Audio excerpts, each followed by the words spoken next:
हाय दोस्तों, आप लोगों का विराट स्टडी 7 चैनल पर स्वागत है। आज हम लोग एक नया चैप्टर नवोदय जवाहर विद्यालय का शुरू करेंगे, विभाज्यता का नियम। कौन सा चैप्टर? विभाज्यता का नियम। यानी इसमें हम लोग ये जानकारी करेंगे कि कौन सी संख्या किस संख्या से डिविजिबल है कि नहीं है, विभाज्य है कि नहीं। तो आइए देखते हैं हम लोग। यहाँ पर हम लोगों को सबसे पहले हम लोग पढ़ेंगे 2 से विभाज्य संख्या, यानी 2 से कौन सी संख्या विभाज्य होगी। तो बेटा जो सम संख्या होती है, जो सम संख्या होती है वह संख्या 2 से डिविजिबल होती है, यानी 2 से विभाज्य होती है। तो सम संख्या का मतलब क्या हुआ? जिसके इकाई के अंक में कौन कौन सी संख्या होगी? 0 होगा, 2 होगा, 4 होगा, 6 होगा और 8 होगा। ऐसी संख्या इकाई का अंक, इसमें इकाई का अंक क्या है? 6 है, 4 है, 6 है, 5 है, ये सब इसके इकाई के अंक है ना। अगर इकाई के अंक में किसी भी संख्या के इकाई के अंक में अगर ये 5 संख्याओं में से कोई एक संख्या मिल जाती है, इसका मतलब यह हुआ कि वह संख्या 2 से विभाज्य, यानी वह संख्या 2 से कट जाएगी। आपको ये जानकारी एकदम जैसे ही आप संख्या देखोगे, उसका केवल एक अंक इकाई का अंक देखोगे, तुरंत आपको क्लियर हो जाएगा, हाँ ये संख्या 2 से कट जाएगी। इसको बेटा अगर आप लोग बहुत अच्छे से समझ लिए तो आप लोग जो गुणनखंड लगाते हो, ठीक है ना, गुणनखंड लगाते हो ना, उसमें आपको कोई दिक्कत नहीं होगी। क्योंकि उसमें जैसे ही आप कोई संख्या देखोगे तो आपके दिमाग में आएगा ये संख्या इससे कट जाएगी। आएगा कि नहीं आएगा? ये 3 से कटेगी, ये 2 से कट जाएगा, ये 4 से कट जाएगा। और उसमें ज्यादा से ज्यादा हम लोग को ज्यादा किस संख्या से कटता है? गुणनखंड कोई करते हैं तो 2 से ना। किससे कटता है? 2 से ज्यादा ना। फिर 2 से आगे बढ़ते हैं तो 3 पर जाते हैं। कभी 4 से तो नहीं काटते हैं ना। अगर 4 से काटना होगा तो किससे काटेंगे? 2 ही से काटेंगे, है ना। 2 बार काटेंगे, 2 से काटेंगे ना। फिर 3 के बाद किससे जाएंगे? 5 पर जाते हैं, फिर 7 पर जाते हैं, समझ गए। 9 पर भी नहीं जाएंगे, क्योंकि 9 पर जाने से पहले हम लोग 3 से काट देंगे उसको। उससे पहले हमारे पास 3 संख्या आई है 3 ना, तो 3 से काट लेते हैं, समझ गए ना। तो ये सब बेटा क्या हो गया बेटा? अब आप लोगों को समझ में आ गया कि इकाई का अंक, किसी भी संख्या का इकाई का अंक अगर 0, 2, 4, 6, 8 है तो वह संख्या 2 से विभाज्य होगी। समझ गए ना? क्लियर? किसी को कोई समस्या नहीं। यहाँ पर देखो आपका 226 है। कितना लिखा है? 226 है। अगर इसमें बेटा 2 से भाग दिया जाए, किससे भाग दिया जाए? यही तो विभाज्यता का मतलब तो यही हुआ। अब 2 से भाग देंगे तो 2 एकड़ नम 2, ये कट जाएगा। यहाँ से फिर हम 2 उतारेंगे तो क्या होगा? 2 एकड़ नम 2 हो जाएगा। फिर इसके बाद में ये भी कट जाएगा। फिर यहाँ से क्या उतारेंगे? 6 लाएंगे। अब कितनी बार जाएगा? 2 3 6, यानी 3 बार जाएगा। तो 2 3 6, ये भी कट गया, 0 आ गया ना। वह संख्या जिसमें किसी भी संख्या से भाग देने पर अगर शेषफल क्या बचे? 0 बचे, तो वह संख्या उस संख्या से क्या है? विभाज्य। अगर यहाँ पर जैसे हमने 2 से इस संख्या में भाग किया ना, अगर यहाँ पर रिमाइंडर जो है आपका शेषफल क्या है, अगर 0 ना बचता तो क्या होता है? ये संख्या विभाज्य होती? नहीं होती ना, विभाज्य नहीं होती। अब ये क्या आ गया? शेषफल 0 आ गया। इसका मतलब क्या हुआ कि यह संख्या विभाज्य है, 2 से विभाज्य है। अब आप लोगों को समझ में आ गया ना। यहीं पर अगर मान लीजिए 2 रख दें तो यहाँ 2 ही तो उतारेंगे, हैं? तो 2 एकड़ नम 2, समझ गए ना। ऐसे आप यहाँ पर इकाई का अंक 0, 2, 4, 6, 8, इसमें से कोई भी संख्या आ जाए तो वह किस संख्या से डिविजिबल होगा? 2 से। किससे डिविजिबल होगा? 2 से। 2 क्लियर हो गया ना? कोई समस्या? अब अगर ऐसी संख्या कहीं आएगी तो हम क्या बता देंगे? हमको पता चल जाएगा कि कौन कौन सी संख्या 2 से डिविजिबल है। तो जरा इसमें बताओ कि कौन कौन सी संख्या 2 से डिविजिबल है, कौन सा नहीं है? 125। क्या नाम है आपका? प्रतिभा भारती बता रही हैं कि 125 2 से डिविजिबल नहीं है। कितने लोग सहमत हैं? कितने लोग सहमत हैं? सभी लोग सहमत हो? सही बता रही हैं प्रतिभा जी? ठीक है। और कोई संख्या बताओ जो 2 से डिविजिबल ना हो। और कोई संख्या नहीं है। आप लोग देखेंगे कि सबके इकाई का अंक, सब जितनी भी संख्या है, सबका इकाई अंक क्या है? 0 है, 4 है, फिर उसके बाद में 6 है और क्या है? 2 है, ठीक है ना। यानी सबका इकाई का अंक क्या है? सम संख्या है। बट इसमें केवल एक संख्या ऐसी थी जिसका इकाई का अंक 0, 2, 4, 6, 8 में से नहीं है। समझ गए ना? तो क्लियर हो गया कि यही केवल 2 से डिविजिबल नहीं है। हमको भाग देने की जरूरत नहीं पड़ी ना, यही करना है। क्या करना है? यही करना है कि हमको ऐसे देखते ही पता चल जाए कि यह 2 से डिविजिबल है कि नहीं है। क्लियर हो गया ना? अब हम लोग आएंगे किस पर आएंगे? 3 पर आएंगे। 3 से विभाज्य संख्या। तो 3 से विभाज्य संख्या वह संख्या होगी बेटा जिसके अंकों का योग क्या हो? 3 से विभाज्य। जिसके अंकों का योग क्या हो? 3 से विभाज्य हो। जैसे ये देखो इसमें क्या होगा? 2 2 4 और 6 10 हो जाएगा ना? तो 10 3 से विभाज्य है? नहीं है ना? नहीं है ना? अगर 10 में 3 से भाग दोगे तो शेषफल 0 आएगा? नहीं आएगा, 1 आएगा ना? तो इसलिए 3 से विभाज्य नहीं होगा ना। ऐसे इसमें क्या करेंगे? आप देखो ये 9 है प्लस का 5 है प्लस का 4 है, जोड़ो जरा, देखो कितना आएगा? 9 5 14 हो जाएगा और 4 18 हो जाएगा। कितना आ जाएगा? 18 आ जाएगा। और 3 से इसमें भाग देंगे तो कितना आएगा? कट जाएगा ना? कट जाएगा ना? तो कितना आ जाएगा? 6 आ जाएगा ना? 6 आ जाएगा ना?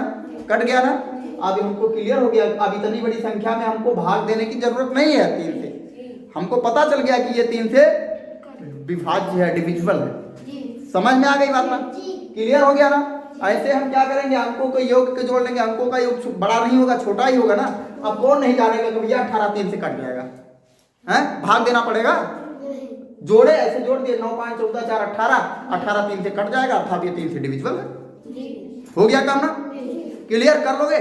कोई भी संख्या अगर आ जाए बेटा और वो कहे कि 3 से डिविजिबल है कि नहीं है, तो उसके अंकों का योग कर देंगे। जो योग आएगा उसमें 3 से भाग देंगे। अगर कट जाता है तो वह क्या होगा?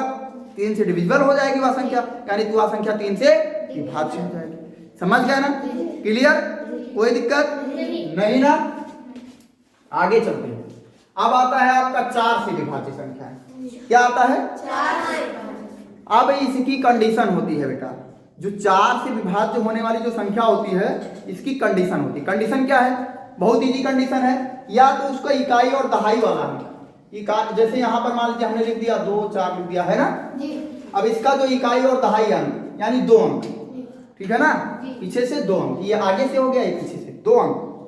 2 अंक या तो डबल जीरो हो, या तो डबल जीरो हो, या तो 4 से विभाज्य। समझ गए ना? समझ में आ गया? या तो डबल जीरो हो या 4 से विभाज्य। तो 4 से विभाज्य होने में क्या लिख सकते हैं हम लोग? जैसे 4 से विभाज्य होने पर यहाँ पर 2 अंक हम 12 लिख सकते हैं, 16 लिख सकते हैं, 20 हो सकता है, ठीक है ना? फिर 24 भी हो सकता है, 28 भी हो सकता है, और क्या हो सकता है? 32 भी हो सकता है, 36 भी हो सकता है। समझ गया ना? 40 भी हो सकता है। समझ गया ना? अब जो 4 से संख्या जो विभाज्य होगी बेटा, इतनी संख्या हो सकती है उसका इकाई और दहाई का। समझ में आ रहा है ना? 4 से विभाज्य होने वाली संख्याएं आप लोगों को पता चल रही, बिल्कुल एकदम मुंह जबानी लगा लोगे। जरा सा भी ध्यान दोगे तो आप ऐसे विभाज्यता का नियम का पालन करते हुए आप लोग क्वेश्चन को तुरंत लगा दोगे। समझ गए ना? क्लियर? समझ में आ रहा है? अब 4 से वही संख्या विभाजित होगी जिसका इकाई और दहाई का अंक क्या होगा? 0 0 होगा, या इकाई और दहाई का अंक 4 से कट जा रहा होगा। समझ गए ना? अब ये भी 4 से कट जाएगा। 4 3 12, 4 चौका 16, 4 5 20, 4 6 24, 4 7 28, 4 8 32, 4 9 36 और 4 10 40। कट जा रहा है ना? है ना? कट जा रहा है ना? तो ये क्या होंगे? 4 से जितनी भी चाहे जितनी बड़ी संख्या दे रहे हैं, 4 2 6 8 0 0, 4 से विभाजित है। भाग दिया हमने? हैं? नहीं दिया ना? केवल हमको क्या याद है? ये रूल याद है। अब ये नहीं कि 40 तक हो सकता है, इसमें हम 44 भी ऐड कर सकते हैं, ठीक है ना? 48 भी हो सकता है। समझ गए ना? 52 भी हो सकता है। समझ गए ना? ऐसे आपका केवल इकाई और दहाई का अंक क्या हो? 4 से विभाज्य हो। इकाई और दहाई का अंक क्या हो? 4 से विभाज्य हो। तो ऐसी संख्याएं क्या होंगी? 4 से विभाज्य होंगी। अब इतनी बड़ी संख्या हमने लिखी तो क्या इसमें हमने भाग दिया 4 से? कितना बता रहे हैं विभाज्य है? नहीं, हमने ये रूल फॉलो किया और हमको पता चल गया कि ये विभाज्य है। समझ गया ना? अगर यहीं लिख दिया गया 68 2 5 6 7 और यहाँ से लिख दिया गया 1 2, आंख मूंद करके हम बता सकते हैं कि ये 4 से विभाज्य है ना? क्लियर? किसी को कोई संशय है? नहीं ना? कोई समस्या नहीं? बिल्कुल। अब आ जाते हैं हम लोग, इसको हटाते हैं। अब हम लोगों की संख्या यानी 1 हो गया, 2 हो गया, 3 हो गया। 4 नंबर के क्वेश्चन पर आते हैं। 5 से विभाज्य संख्या है। क्या कह रहा है बेटा? 5 से विभाज्य। इसके भी रूल होते हैं। इसका रूल क्या होता है? इकाई का अंक या तो 0 होगा और या क्या होगा? 5। अब अगर कहीं भी कोई भी संख्या लिखी हो, अगर उसका इकाई का अंक 0 हो या 5 हो, तो आप आंख मूंद करके लिख सकते हो कि ये 5 से विभाज्य है ना? आंख मूंद करके लिख सकते हो कि ये 5 से विभाज्य है ना? क्लियर? किसी को कोई समस्या नहीं ना? तो इसमें देखो, जैसे यह संख्या क्या है, 5 से विभाज्य है, ये अभी संख्या 5 से विभाज्य है, ये अभी संख्या 5 से विभाज्य है, और कोई संख्या 5 से विभाज्य नहीं है। क्यों है ये तीनों? ये तीनों 125 और 1250 और 2 बार 1250 हमने लिखा है ना? तो इसमें देखो क्यों है ये, हैं? चूंकि इनका इकाई का अंक 5 है, इनका इकाई का अंक 0 है, इनका इकाई का अंक 0। समझ गए ना? यानी ये जो रूल होता है हमारा, 5 से विभाज्य होने वाली संख्या के इकाई का अंक 0 होगा या 5 होगा, 0 होगा या 5 होगा, तो वह किससे विभाज्य होगी? 5 से विभाज्य होगी। समझ में आ गया ना? किसी को कोई समस्या नहीं? चेक कर लेते हैं एक बार, हम लोग भाग देकर के चेक भी कर लेते हैं, यानी 1 to 5। समझ गए ना? अब इसमें क्या करते हैं, 5 से भाग देते हैं, तो 5 दूनी क्या हो जाएगा, 10 हो जाएगा, 2 बचेगा, 1 से 1 कट नहीं, कुछ बचेगा, यहाँ से 5 आएगा और 5 से कट गया ना, रिमाइंडर 0 आ गया, इसका मतलब ये विभाज्य है ना? अब इसमें जैसे 1250 है, क्या है, 1250 है, अब यहीं पर तो यही 0 बढ़ेगा, तो यहाँ 0 आ जाएगा, तो 0 ये आ गया, तो यहाँ भी 0 आ जाएगा, है ना? क्लियर? किसी को कोई समस्या नहीं? अगर इकाई का अंक 0 होगा या 5 होगा, तो वह संख्या किससे विभाज्य होगा? किससे विभाज्य होगा? 5। समझ में आ गया ना? क्लियर? कोई दिक्कत नहीं? अब आइए देखते हैं नेक्स्ट रूल। नेक्स्ट रूल क्या है बेटा? 6 से विभाज्य संख्या। 6 से विभाज्य संख्याएं कौन सी होंगी बेटा? अब यहां पर हम लोगों को 2 रूल इकट्ठा होकर के एक रूल बनेगा। 2 रूल इकट्ठा होकर के क्या बनेगा? एक रूल बनेगा। जैसे इसमें हम लोग को 2 रूल फॉलो कराना होगा, ये 2 वाला और 3 वाला। यानी अगर कोई संख्या 2 और 3 दोनों से विभाज्य है, 2 और 3 दोनों से विभाज्य है, तो वो किससे विभाज्य होगी? 6 से विभाज्य होगी। समझ में आ गया? अगर कोई संख्या है जो 2 से भी डिविजिबल है और 3 से भी डिविजिबल है, तो ऐसी संख्या क्या होगी? 6 से भी डिविजिबल होगी। समझ गए ना? तो आइए चेक कर लेते हैं। जैसे ये संख्या है, अभी हम लोगों ने चेक किया कि ये 954, तो इसमें देख लेते हैं बेटा। अब इसमें तो इकाई का अंक क्या है? सम है, सम है ना? 0, 2, 4, 6, 8 में से एक अंक है ना? है ना? तो ये 2 से डिविजिबल हो गया ना? फाइनल हो गया 2 से ना? क्लियर हो गया ना? अब 3 से चेक कर लेते हैं। 9, 5, 14 और 4 18। 9, 5, 14 और 4 18। 18 भी 3 से डिविजिबल है, तो यानी यह संख्या क्या है? 2 और 3 दोनों से डिविजिबल है, इसलिए ये 6 से भी डिविजिबल। समझ में आ गई बात ना? किसी को कोई समस्या नहीं हो रही है ना? अगर कोई संख्या 2 और 3 दोनों से डिविजिबल हो रहा है बेटा, तो वह संख्या 6 से डिविजिबल। समझ गया ना? क्लियर? कोई दिक्कत नहीं? अब आइए चलते हैं, अगला रूल जो है हम लोग का 7 से विभाज्य संख्या। कौन सी संख्या है? 7 से विभाज्य संख्या। तो 7 से विभाज्य संख्या जो होगी बेटा, जो 7 से विभाज्य संख्या होगी, जैसे इसमें हमने लिखा है ना, कितनी टाइम 6 लिखा है? 6 टाइम ना? ये 6 टाइम जो 6 लिखा है हमने, ठीक है ना? तो ये किससे डिविजिबल है? 7। 2 से तो है ही है, लेकिन हम यहाँ 2 की बात नहीं कर रहे हैं ना, 7 की बात कर रहे हैं। तो ये किससे डिविजिबल है?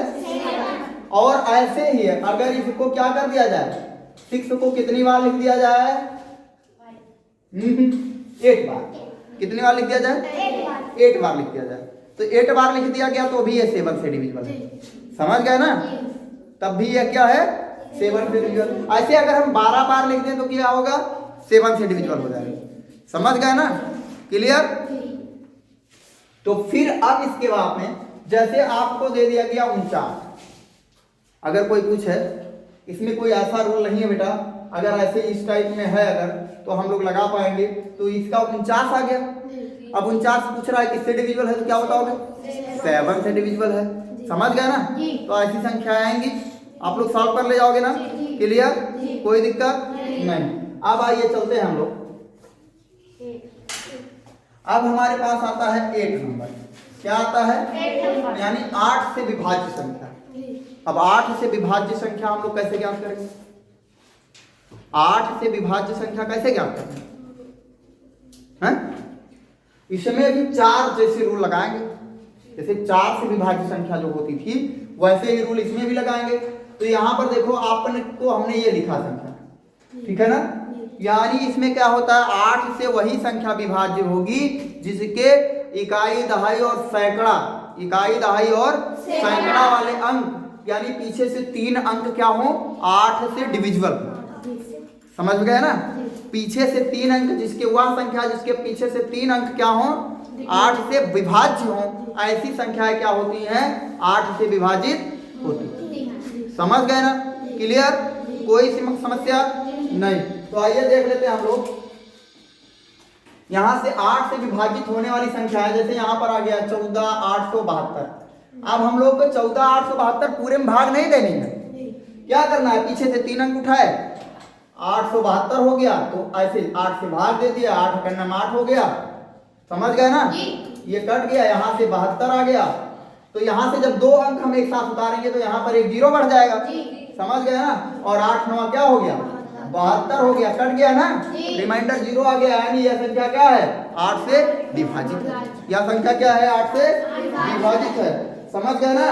कोई समस्या नहीं है, एकदम बिल्कुल कोई दिक्कत नहीं है। ऐसे ही अगर अनदर कोई भी संख्या आपको मिले, जो अब जैसे इसको चेक कर लेते हैं, 13,574, 13,574। अब इसमें हम 13,574 सब में भाग दें? नहीं, बड़ा टाइम लगेगा ना। अगर मान लीजिए 5 ही अंक का है, 10 12 13 अंक का आ जाए, है ना, 8 9 अंक का आ जाए और पूछे कि बताओ 8 से डिविजिबल है कि नहीं है, तब तो हम फंस जाएंगे ना। भागे देंगे, बहुत देर तक भाग देते रहेंगे। हमको कुछ नहीं करना है, पीछे से ऐसे 3 अंक उठाएंगे, पीछे से ऐसे 3 अंक उठाएंगे और उसमें क्या कर देंगे, 5 7 4 और 8 से भाग दे देंगे। अब अगर इसमें शेषफल 0 बच जाता है, कोई शेषफल नहीं बचता है, तो क्या हो जाएगा, ये 8 से विभाजित हो जाएगा, यह 8 से विभाज्य है ना? कोई समस्या नहीं है। तो आइए देख लेते हैं कितनी बार जाएगा, 8 7 56, है ना? तो यहाँ से क्या हो गया बेटा, 7 में से 6 जाएगा, 1 बचेगा, 4 में से 4 ऐसे उतार लेंगे और 5 में से 5 जाएगा 0। अब 8 दूनी 16 होगा, लेकिन 16 ज्यादा हो जाएगा तो कितनी बार जाएगा, 1 बार जाएगा। 8 का नाम 8 और माइनस करेंगे तो 14 में से 8 जाएगा, 6 बचेगा। अब इसमें देखो यह शेषफल बच गया 6 ना, यानी ये 8 से विभाज्य नहीं है। समझ गए ना? या 8 से विभाज्य संख्या नहीं है। कंडीशन क्या है बेटा, 8 से विभाज्य होने वाली संख्या क्या होती है, उसके आगे से 3 अंक, इकाई, दहाई, सैकड़ा वाले अंक क्या होंगे, वो 8 से डिविजिबल होंगे। इसलिए अगर वो डिविजिबल होते हैं तो पूरी की पूरी संख्या क्या होगी, 8 से डिविजिबल होगी या 8 से विभाज्य होगी। समझ में आ गया ना? पूरा किसी को कोई दिक्कत नहीं है। अब आगे देखते हैं बेटा, अब हम लोग के पास है 9 से विभाज्य होने वाली संख्या। क्या है बेटा, 9 से विभाज्य होने वाली संख्या। इसका रूल क्या होता है, जैसे 3 का रूल होता है वैसे 9 का रूल होता है। समझ गए ना? अगर 3 में क्या करते थे, उसके अंकों को हम लोग क्या कर लेते थे, जोड़ लेते थे। उसके अंकों को क्या कर लेते थे, जोड़ लेते थे। और जब जोड़ लेते थे उसके अंकों को तो क्या होता था, अंकों को जोड़ने के बाद में क्या प्राप्त होता था, अगर उसके अंकों को जोड़ने पर जो संख्या हमको प्राप्त होती थी वह अगर 3 से डिविजिबल है तो वह पूरी संख्या क्या हो जाती थी, 3 से डिविजिबल हो जाती थी ना, 3 से विभाज्य हो जाती थी ना। वही संख्या, वही चीज यहाँ पर भी है। जैसे यहाँ पर हमने एक संख्या लिया है 4104। समझ गए ना? आप अगर कोई कहे बताइए ये 9 से डिविजिबल है कि नहीं है, तो कैसे पता करेंगे, इसके अंकों को योग को जो अंकों को जोड़ लेंगे तो ये क्या हो गया, 4 + 1 + 0 + 4 बराबर कितना हो जाएगा, 9। अब 9 से कट जाएगा कि नहीं कट जाएगा, कट जाएगा ना। तो इसलिए ये पूरी संख्या क्या हो जाएगी, 9 से डिविजिबल हो जाएगी ना। अब अगर यहाँ पर देख लो बेटा, ऐसे अगर हम एक 4 और एक 5 बढ़ा दें, एक 4 और एक 5, अब ये लंबी संख्या हो गई ना। अब अगर आपसे कोई पूछे कि भैया बताओ ये 9 से डिविजिबल है कि नहीं है, तो क्या करोगे, तुरंत जोड़ो, 4 5, 4 1 5 और 5 4 9 और 9 4 13 और 13 5 18, 18 9 से कट जाएगा ना, कट जाएगा ना। तो यह भी कट जाएगा 9 से। समझ गए ना? यह भी कट जाएगा 9 से ना, यानी यह भी 9 से क्या हो जाएगा, विभाजित हो जाएगा। समझ गए ना, यह संख्या भी 9 से विभाजित होगी। क्लियर, किसी को कोई दिक्कत? अगर यहाँ पर मान लो हम एक साथ 9 ही बढ़ा दें तो भी जोड़ने पर क्या आएगा, 27 आएगा अब ना, और यह संख्या 27, 9 3 27 कट जाएगा ना 9 से, तो यह भी पूरी संख्या 9 से कट जाएगी। समझ गए ना, किसी को कोई समस्या नहीं ना। अब आगे देखते हैं, आगे हम लोग का क्वेश्चन है बेटा 10 से विभाज्य संख्या। क्या है? 10 से विभाज्य। अब 10 से विभाज्य संख्या में कुछ करना नहीं है, जान लो ये एकदम हवा में हो। अगर किसी भी संख्या का इकाई का अंक 0 तो वो 10 से डिविजिबल। समझ गए ना, ऐसी कोई भी संख्या, दुनिया की कोई संख्या हो, अगर उसके पावर क्या, उसका इकाई का अंक क्या लगा हो 0, अगर इकाई का अंक क्या हो 0 तो वो क्या होगा, 10 से विभाजित होगा। क्लियर? जैसे यहाँ पर, जैसे अभी इसमें देखो, इसमें कोई बताओ भैया कितनी संख्याएं 10 से डिविजिबल है? यही एक संख्या लिखा है 1250 ना, इसी का तो इकाई का अंक 0 है। तो जिसका भी इकाई का अंक 0, इकाई का अंक 0 और मान लीजिए और 0, जैसे मान लीजिए ऐसे लिख दिया गया 6 7 8 0 0 0 0। अगर कोई पूछे कि बताओ भैया ये 10 से डिविजिबल है तो क्या बताओगे? डिविजिबल है 10 से? जी है। क्यों है? क्योंकि हमको केवल इकाई के अंक से मतलब है ना। किससे मतलब है? इकाई के अंक से। इधर कितना 0 हो उससे हमसे मतलब नहीं है। इधर क्या अंक लिखा है इससे हमसे कोई मतलब नहीं है। हमको केवल देखना है क्या, इकाई का अंक। क्या देखना है? इकाई का अंक। अगर इकाई का अंक 0 मिल रहा है हमको तो वो क्या होगा, 10 से विभाजित हो जाएगा। क्लियर? कोई समस्या नहीं। अब आते हैं हमारे पास एक क्वेश्चन और है 10 नंबर 11 से विभाज्य। समझ गए ना, क्या करेंगे? 11 से विभाज्य। इसमें थोड़ा सा सेंस है आप लोगों को। 1 3 मान लीजिए यही हमने लिया है 1 3 5 7 4। अगर कोई पूछे बेटा कि ये बताओ ये संख्या 11 से डिविजिबल है, हैं? तो तुरंत तो बता नहीं पाओगे। लेकिन अगर आप लोगों को कंडीशन मालूम रहेगा, है ना, फार्मूले मान लीजिए जो भी सिद्धांत है इसके 11 से डिविजिबल होने के वो आपको मालूम रहेगा, आपको तैयार रहेगा, तो आपको कोई समस्या नहीं होगी, तुरंत कर ले जाओगे। तो चलिए आइए देखते हैं क्या रूल है इसके। तो ये क्या है बेटा, 1 है, ये 2 है, ये 3 है, ये 4 है और ये 5 है। तो इसमें कितनी विषम संख्याएं हैं बेटा? कितनी विषम संख्या है?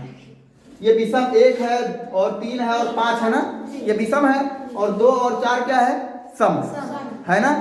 तो इसका स्थान कहाँ है? ये विषम वाले का स्थान है, ये सम वाले का स्थान है, ये विषम का स्थान है, ये सम का स्थान और ये विषम। तो विषम वाले को एक साथ जोड़ेंगे और सम वाले को एक साथ जोड़ेंगे। समझ गए ना। तो विषम वाले कौन कौन है बेटा? ऐसे हम लोग नंबरिंग कर लेंगे, ऐसे नंबरिंग कर लेंगे। तो 1 क्या है? विषम है, 3 विषम है और 5 विषम है। तो ये 1 हो गया प्लस 5 हो गया प्लस 4 हो गया इक्वल टू, समझ गए ना। क्लियर आ रहा समझ में ना। तो ये कितना हो जाएगा? 10 हो गया। कितना हो गया? 10 हो गया। अब सम स्थान वाले को जोड़ लेते हैं। सम स्थान वाले कौन कौन है? 2 है और 7 है। क्या क्या है? 2 तो 2 नहीं 3 और 7। कितना? 3 और 7। तो कितना हो गया? 10 हो गया। 10 10 आ गया ना। अब इनका अंतर निकालते हैं। 10 - 10 इक्वल टू 0। 10 - 10 equal to 0। अब ये 10 - 10 इक्वल टू 0 आ गया। इसका मतलब ये भैया 11 से क्या है? डिविजिबल है, अर्थात विभाज्य है। समझ गए ना। किसी को कोई समस्या नहीं ना। क्लियर? अब अगर मान लीजिए और भी संख्या, ऐसे आप लोग के क्वेश्चंस में जब और भी संख्याएं आएंगी, अब जब हम लोग एक्सरसाइज सॉल्व करेंगे, प्रैक्टिस करेंगे, तो हम लोग को पता चलेगा। और उस समय हम लोग क्या करेंगे कि इसके रूल्स को हम लोग फॉलो करेंगे। रूल्स बेटा आप लोग बहुत अच्छे से तैयार कर लीजिएगा।